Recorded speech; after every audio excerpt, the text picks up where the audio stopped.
Welcome to Monza in the Group 3 cars. First time actually doing Group 3, so going for the Dodge Viper, starting last, just in case any talent runs out in the first few corners. We're not going to take anybody else with us. Excuses out the way, they did actually bring a safety car into this race. That is the Subaru up in front, as well as they mounted a big turbo to that car on the left hand side, who rear ends everybody in the braking zone. Now, turn 1, Monza, everybody's ghosted. That can't argue, that's fair enough. We already saw how chaotic it was, and we was at the end, you know, so further in the middle probably was a little bit messier. We did actually manage to gain a position from the car behind. Fast Eddie, not so fast, is actually still getting around turn 1 and 2. Coming round for turn 4, we're breaking that about the 150 board here, down to second gear. Bit of shenanigans going on. Safety car and Sir Batman has gone off the track there, but no penalties were awarded.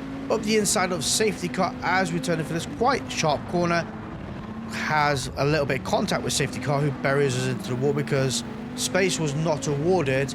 So, you know, yeah, not that much of a safety car if you want to look at it in that aspect of things. To be fair, it is quite a sharp corner, so kind of understand it to a certain degree. You know, it just is what it is.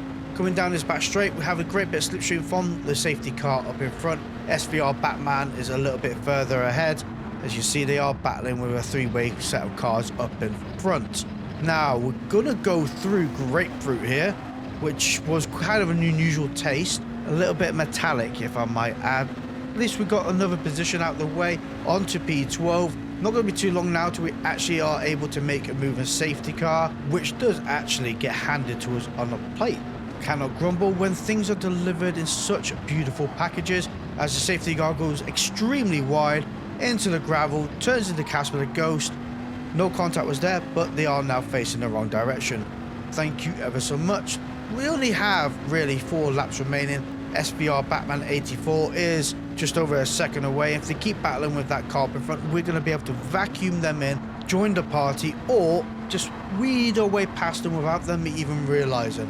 I think things are getting a little bit contactful with them 2 cars ahead, which will only benefit us in the long term, because if they keep fighting the way they are, things are going to turn quite aggressive, is probably the better term for it, which means contact is more than likely going to happen, and it will heavily benefit us. As we break just at the 150 board there, not too sure what's happened here, but there is a ghosted car parked in turn 1. SVR Batman did get bullied off the track, gives them a slow exit. We have a much faster exit, going to be able to blow past them on the outside of this corner here, which will give us the inside of the corner coming up, which is absolutely perfect. Not only that, I think there's also a car following us down this straight, which will also hopefully encourage a bit of contact or battling with the car or SVR Batman. Didn't work out in that way. SVR Batman did end up kind of getting through that corner better than ourselves, braked a little bit later, had a bit better control, and ultimately taking that position back. And so did Grapefruit. Annoyingly, it is what it is. We're down to position 11. But the thing is, it doesn't stay that way, and not in a good way either. Things do start to deteriorate a little bit more as we're heading down towards this corner. We have Turbo behind us, and Turbo in the name, Turbo by nature, as they do an almighty dive bomb into the corner. Contact is made, and upon getting out of the corner quicker, we applied a little bit too much throttle and span out, so we lost 3 positions there overall, even being overtaken by Fast Eddie themselves. Not ideal, but we have 2 laps to go. Things can come back in our favor, just have to work at it, not get on that power too early, spin facing the wrong direction, and make ourselves look a little fools. Not too sure what happened to Turbo here, but that's before the penalty line, so I can only presume there wasn't a penalty to be given. We're now up to P11, chasing down Fast Eddie, who is only 9/10 away. That then extends to 1.2 seconds on the final lap. Thankfully, by the looks of it, they had a penalty. It slows them down a little bit, but we're not making enough gains to be able to take that position from them as we go around this final corner. There is a car up in front, though, that is rocking a 0.5 second penalty. If they're rocking it at the end, I think they gain 1 second penalty as they cross over the finish line. We'll have to double check, but at the end of this race, We are 27 seconds off the leader and in position 9 for the finish, which is absolutely ideal. As a sucker for punishment though, let's do this all again. Starting off in position 15 this time, still in the Dodge Viper and chasing down the cars up in front. Now, Kalu 1000, we're going to make a move upon them, have the inside line of turn 1. We have Miklas up in front as well. A lot of smoke and a lot of chaos as everybody turns for turn 1. Kind of backing out, make sure that nobody comes out of Casper the Ghost unexpectedly. Doc Finch is rocking a lovely 2-second penalty, which is absolutely brutal. You can only imagine the time they're going to be losing at the penalty zone. It's not something we want to be thinking of. Now, Miklas are going to give them a little bit of a love tap, because I have a feeling the Dodge Viper is going to make a move upon them. And I'd rather them two battle than what we are doing at this precise moment. Not going to grumble, they've gone gardening. We're up to position 9, only 0.4 seconds away from Miklas up in front, and not really under too much pressure from anybody behind. Miklas will be our slipstream magnet. There's a ghosted car there, also rocking a penalty. We're now up to P8. Chasing down Miklas up in front, we're going to make a move on the left-hand side here. Gain that position from them. Don't squeeze too much, buddy. Leave a bit of space. Thank you ever so much. Move it back over to the right side and have the faster line into this corner here. Braking at the road on the right-hand side, Miklas does an almighty dive bomb from 4 miles away, and contact has been made. Also, trying to, recover any lost time, getting that power a little bit eagerly, and we make our own way on this track. We won't do the rule way. We will make it look way harder than it should have been.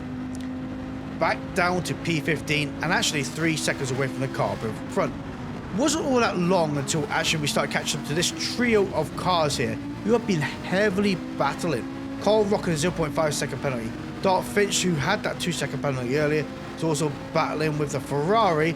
Crash Colgan, that is up in front. Not too sure why there's such aggressiveness into this corner here, but it all works in our favor as everybody collides with each other and we're the only one that survives.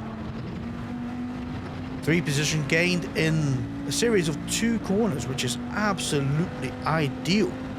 Thing is, that's not so ideal. We are 5 seconds away from position 9 ahead. Only 3 laps remaining. Can we do it? And that's the question, because that is quite the gap to find. If everybody keeps battling, we might be into a winning situation here, gain a few more positions back, but you never know your luck. Starting lap 4, still 5 seconds away from the cars up in front, 1.1 seconds away from the cars behind. I think Dart Finch was probably the only survivor through that series of incidents, which does give us a bit of free time to play with. Did take us a whole new lap to actually catch up to Mikas up in front. So when we do overtake this car, we have to be mindful of any future dive bombs that may cause a detriment to said overtake. So when we commit, we're going to have to commit and defend on the other side as well. Now, not expecting too much to happen, but I'm going to give Tom a little bit of a boost to battle with Miklas, and yeah, that kind of played out differently than expected. Either way, that's a position gain. Miklas still being up in front. Like I say, when we do overtake them, we have to be mindful of any return dive bombs. We don't want that to happen again. So when we commit, we're going to have to fully commit. Now, this might be a great opportunity to be able to do the overtake. Yeah, that's worked in our favour. I was expecting it more down this back straight rather than in the corner itself. Cannot grumble at that. You can see on the radar we are quite far away, 3 attempts away from Miklas behind. I don't think we're going to have to worry too much from a dive bomb perspective. You see them rallying up behind us. I cut that corner a little bit too deep to try and be saving grace, which awards us with a lovely 1 second penalty. So now we're not only got to get away, we've also got to get away enough that the 1 second penalty doesn't matter all too much. And to be fair, it didn't, because we gained about a 3 second lead, served our penalty, and now they are only 1.7 seconds away. Absolutely ideal, crossing that finish line in position 8, 1 better than the previous race. With this newfound fortune of experience and knowledge of the car and track, let's go again for round 3, but this is more of a roller coaster where it has ups, downs, and what on earth is going on moments. starting dead last again in the Dodge Viper, chasing after Burning Rubber up in front, who has the inside line of turn 1, who's also behind. There is a car there, my friend, and turning into said car is less than ideal. Okay, lots of turn 1 shenanigans going on here. Gained a few positions, and Burning Rubber managed to somehow cut the course without receiving a penalty. So yeah, I can't really grumble at that, but we do have a much better run upon them, so I'm going to hang it around the outside, hopefully try and get side by side with Webb before the braking zone. Don't think it's going to be the case. Braking hard down to second gear, going over the sausage on the left, on the sausage on the right. There we go, overtaking Webb. Tessie goes straight from off the track to the left hand side of the track, right back onto that racing line, because that was clearly the optimal thing to do. Somehow Webb managed to actually stay on the track and not get involved in a collision or anything like that, but next corner they managed to also fall off said track.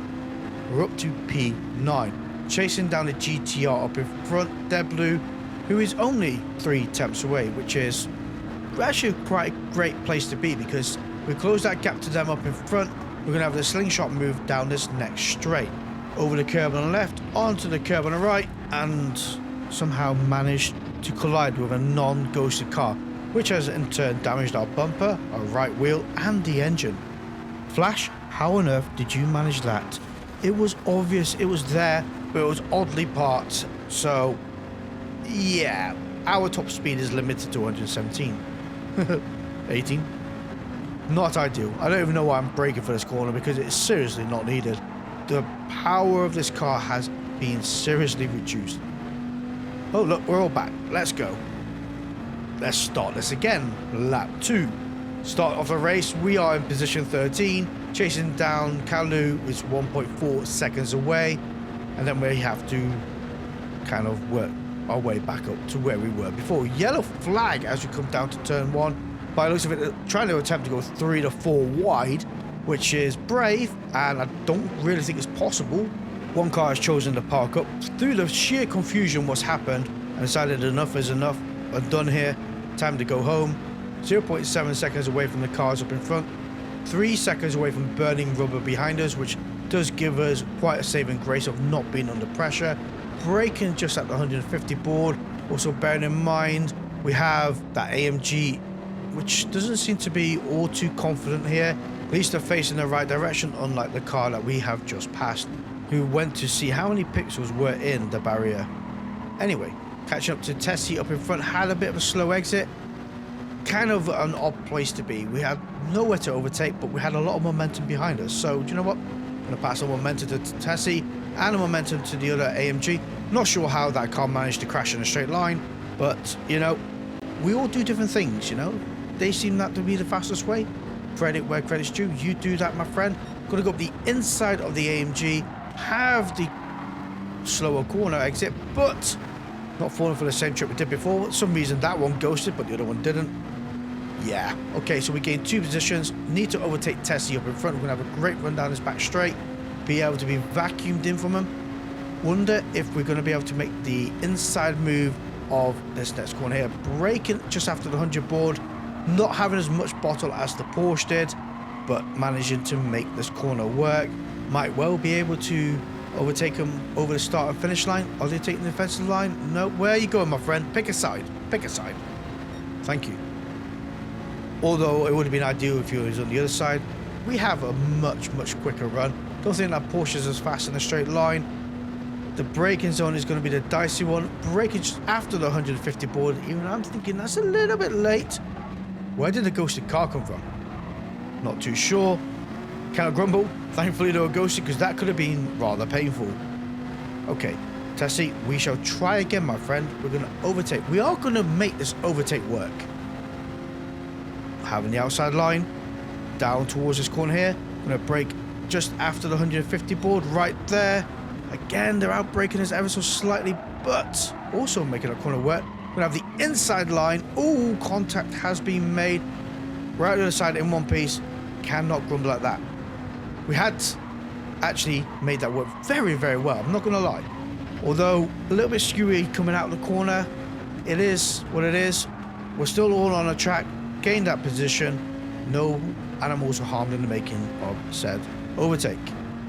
Position 6, 5 seconds away from Dead Blue up in front, back to where we were pretty much earlier on in this race before we ended up crashing with a stationary car that was clearly visible from, you know, space. And away we go. Did we cut that corner too much? I don't think we did. We did not. Absolutely ideal. 4.3 seconds away from Dead Blue up in front. We are making gains here, reeling them in ever so slightly. Now Alesco up in front of Dead Blue has the fastest lap at this track at the moment. I wonder if it's going to be something we will be able to achieve. Fingers crossed. We're going to be setting a 4.6 seconds. So our fastest lap here is a 1:54.461. May well be able to do that. Just need to have a good clear run upon us. Braking just at the 150 board here, down to second gear, turning in, over the curb we go, down to first gear, and out the other side, getting that power nice and gently. Getting that power too quickly, the car will spin on you. I haven't learned that one the hard way, I learned it down here, to be fair. So 3.952 seconds away from Alesco up in front. Not too sure what happened to Dead Blue. By the looks of it, there was some shenanigans through turn 1, which ultimately, well, that's another position gain. So we actually 4 seconds away from Alesco. Have to close that door. Then we are on the podium, guys. Absolutely ideal. Considering everything that's going on in this race, if we do finish off in the podium position, that's going to be absolutely insane. Turning in for this corner now. Over the curb we go. Probably could have gotten that power a little bit earlier, thus having a better exit. But we are now only 3.7 seconds away from Alesco up in front. 2.6 seconds away from Tessie behind. Gives us plenty of time, plenty of breathing space. Not under attack from anybody, not having to defend. Could be raw pace chasing down the cars up in front. Beautiful through there. Probably could have gone a little bit quicker, maximized more of that track, but we're still closing in that car up in front. 3.6 seconds away. And you never know, we might actually get the best lap at this lap. We've had no shenanigans, no incidences to report of, nothing holding us down. Just a nice clear run as we enter our final stages of this race. Starting lap 5. Do we get the fastest lap? 152, 153. We do. 153.147. 1 second faster than everybody else at this track at this time. Let's hold on to it though. We still have a good bit of breathing space from the car up in front and a mountain of space from Tessie behind. Not too sure what happened there. We are now 7 seconds away from us, and we're still 4 seconds away from Alesco up in front. So definitely a little bit quicker through turn 1. Maybe I could be braking a little bit too early, a little bit too cautiously. I think the 150 board is kind of a safe place to be, but you do have a little bit of leg room after that. Throughout the rest of the course, we do seem to be making a little bit of ground from Alesco, which is absolutely ideal. Not too sure why the board is all over the shop, because they were just 4.6 seconds away. Now they're 4.1. So yeah, I don't think the timing is all that accurate. What's great to see though is Tessie behind being 7.2 seconds away. So yeah, we're really not under attack from anybody behind us, unless we manage to get on that power a little bit too early and face the wrong way at this track, which is easily doable in these cars. I'm not running traction control or anything like that, so it is raw machine power, and the ABS is set to weak. Coming for this corner here now, can we master it a little bit better? Over the curb on the left, onto the curb on the right. Again, kind of missed that little apex there, but out the other side we go. 4.3 seconds away from Alesco. We actually lost a little bit of time on this lap. I wonder what our delta's going to be like. Are we going to actually set a better fast lap, or how far down were we overall? Shouldn't be too much, unless Alesco's found some unique powers and managed to reclaim a lot of speed from nowhere. We're going to be setting a 151 to 3.7. So we are 6/10 down this lap. Quite a lot to lose actually overall, which means we have quite a lot to find. Really can be done on this lap here. It is our final lap now. Braking at the 150 board, down in second gear. What on earth has happened here? And let's go up in front, 1.9 seconds away. 1.6 definitely had a bad exit from that corner. Whatever's happened between them and position 2 is between them. I'm not going to grumble. They are now going to be under a little bit of pressure. Ourselves being 1 second away, 8.5 seconds away from anybody behind. It's just going to be a battle between me and Alesko here. Audi R8 versus Dodge Viper. Who do you think is going to win this one, guys? Let me know down below. It's going to be absolutely insane. Not too quick through that corner. Probably scrubbing the tires a little bit too much. I don't want to battle just yet. It's not the ideal place to do so. Want to get them when it's the least expected. Have a good slingshot move. That's going to secure that position. We need to make sure that they don't feel that we can pounce upon them, but we need to be able to pounce upon them. That's probably where we're going with that one. Breaking this corner here. Now we're going to have a better exit through here. Perfectly done there. Onto the curbs on the right, onto the curbs on the left. That run we've got, done it perfectly. Look at that. And let's go. You're defending. You're moving over to the right side, taking the defensive line. We have got the slingshot move here. Up to P3 we go. Gonna brake a little bit later here. Try and chance it. Up the inside we go. Scrubbing those tires. Have a little bit of contact behind from Alesko, as they did manage to have a bit of a tighter line. Going to the back of us. Securing P3. Crossing that line. Away we go. What a race that was. Thank you all for watching.